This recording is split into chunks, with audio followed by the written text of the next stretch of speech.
இன்றைய நற்செய்தி புனித மார்க் எழுதிய நற்செய்தி அதிகாரம் 1 இறை வார்த்தைகள் 14 முதல் 20 வரை. அக்காலத்தில் யோவான் கைது செய்யப்பட்ட பின் கடவுளின் நற்செய்தியை பறைசாற்றிக் கொண்டே இயேசு கலிலேயாவிற்கு வந்தார்.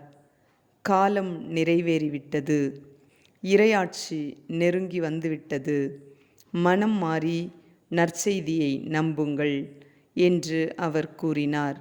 அவர் கலிலேய கடலோரமாய் சென்றபோது சீமோனையும் அவர் சகோதரரான அந்திரேயாவையும் கண்டார். மீனவர்களான அவர்கள் கடலில் வலை வீசிக் கொண்டிருந்தார்கள். இயேசு அவர்களை பார்த்து, என் பின்னே வாருங்கள், நான் உங்களை மனிதரை பிடிப்பவர் ஆக்குவேன் என்றார். உடனே அவர்கள் வலைகளை விட்டுவிட்டு அவரை பின்பற்றினார்கள்.